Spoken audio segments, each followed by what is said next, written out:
Good morning. Welcome to your Friday morning, early morning intuitive guidance. I'm Dr. Bonnie Nussbaum, America's kick-ass coach and psychologist. Here with some words of wisdom for us.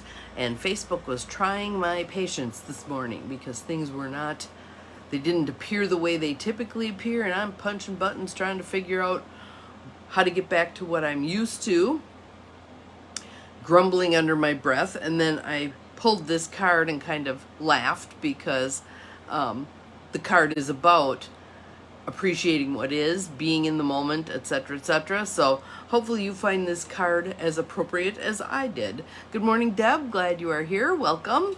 Welcome, welcome. Our card today comes from the Wisdom for Healing deck by Caroline Meese. And the card itself is appreciate everything. And notice that she's holding this object. It looks like a glowing egg with stars floating around it.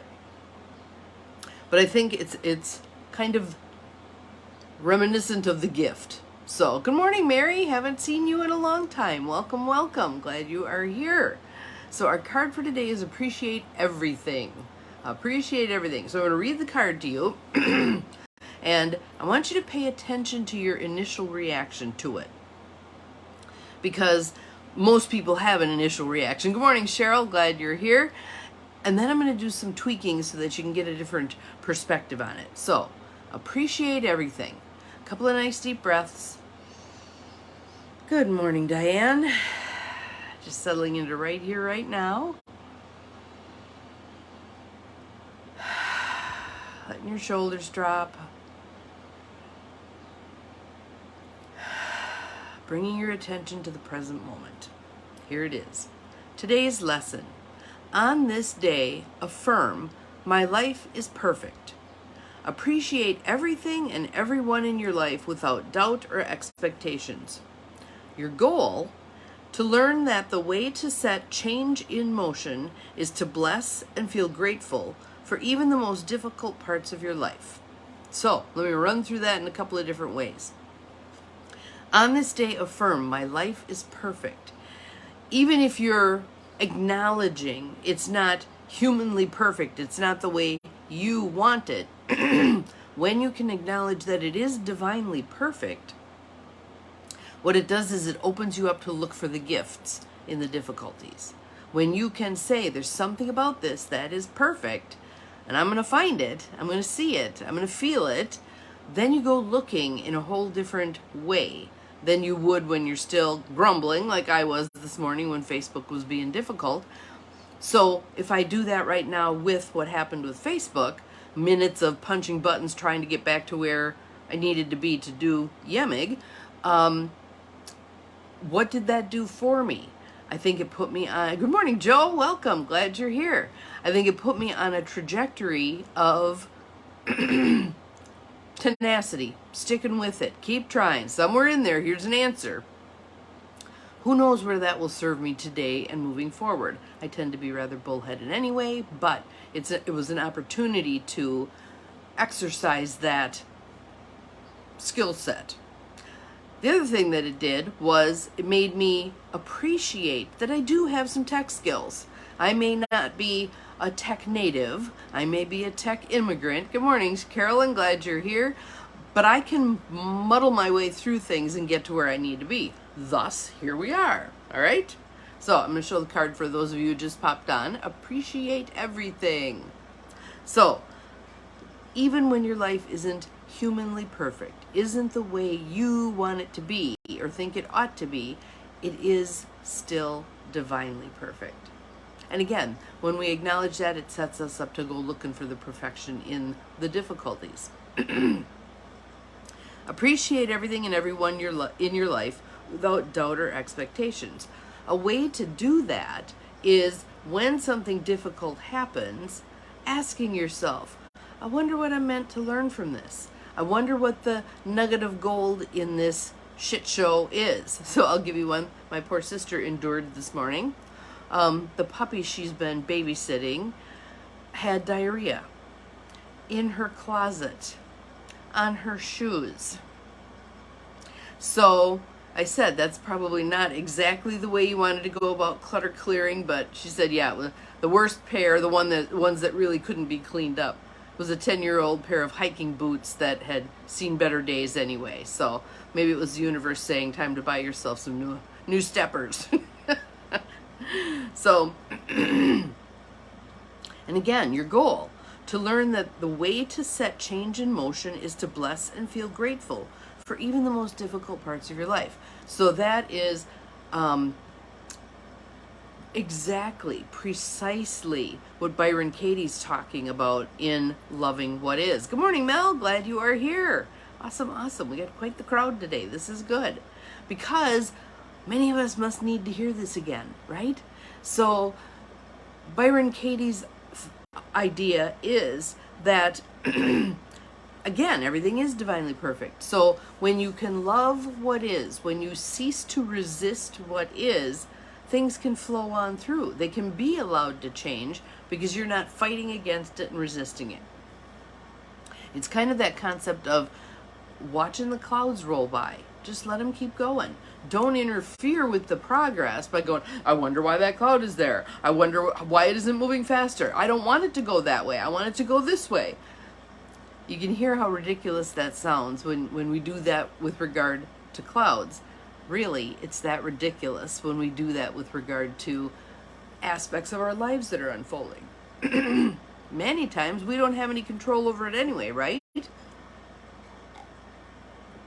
So to sit there and wring our hands and lament how terrible, horrible, awful it is, does nothing but make us feel terrible, right? On the other hand, if we can at least do some healthy resignation. Yeah, it's not how I'd like it, but it is what it is for now. I'm open to it changing.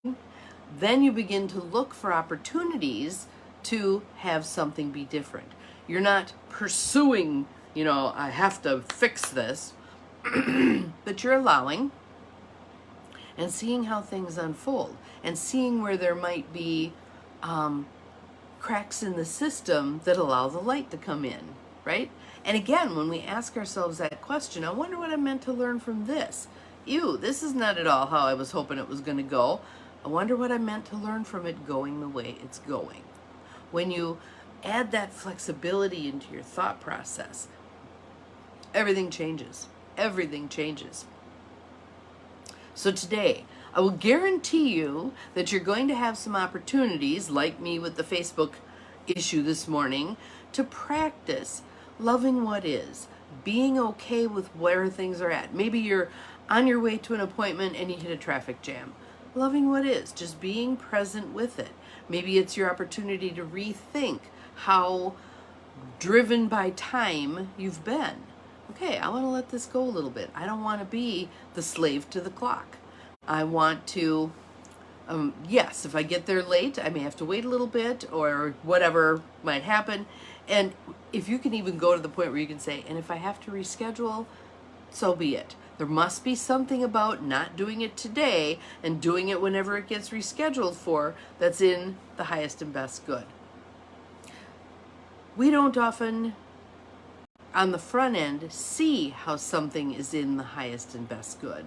But down the road we can. So I'll give you one of my classic examples, which is, excuse me, frog today.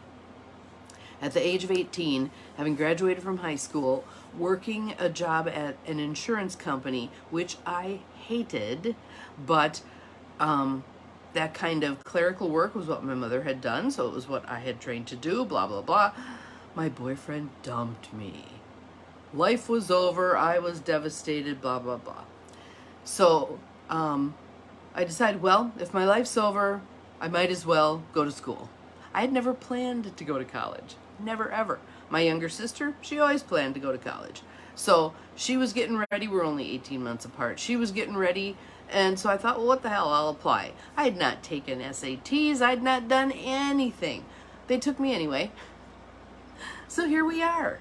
Here we are. I would not have the career I've had. I would not have lived in the places I've lived. I would not have seen things like Montana. What a great place. I guarantee you I wouldn't have gone there had I not gotten into graduate school there.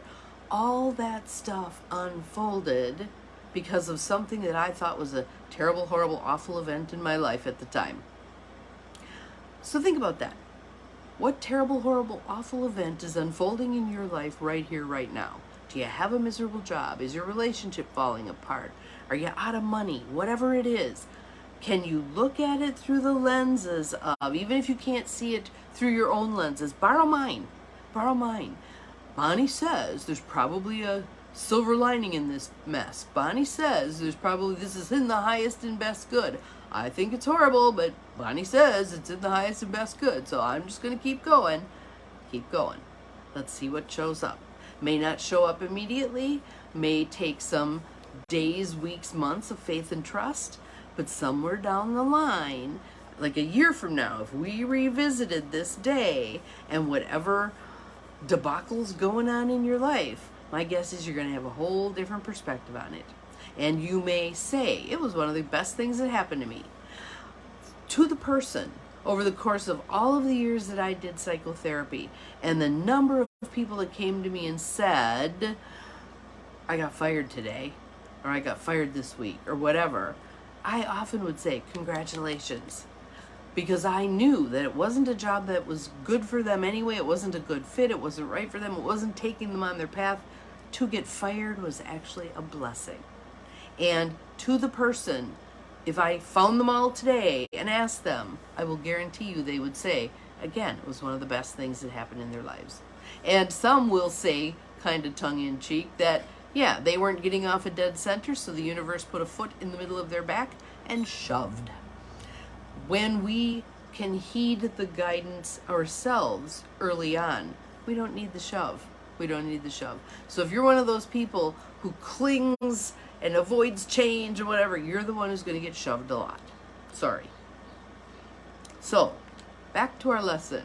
Appreciate everything. Appreciate everything. So I want you to spend the day appreciating everything. Say it out loud if you can. Thank you, Spirit, for X, whatever it is. This traffic jam. I'll make it up. This lunch that wasn't very good today. My difficulties with this project at work. Thank you for all of this. Good morning, Trudy. Glad you're here. So, practice, practice, practice to the point of feeling contrived. Okay? Here I am. Okay, gratitude in the fact that I just stepped in dog poop in the yard. What? Do it anyway. Do it anyway, because I want you to see how it shifts your perspective and then shifts your outcomes. All right? You are welcome, Carolyn. You are welcome. All of you have an awesome day. I'm going to see some friends of mine, sisters Kathy and Celine over in Merrill, and we're going to have some fun at lunch and arm wrestle over who gets the bill, and I think it's just going to be a really fun day. So I hope you have a fun day also, and take some time appreciating everything. See you again tomorrow. Bye-bye.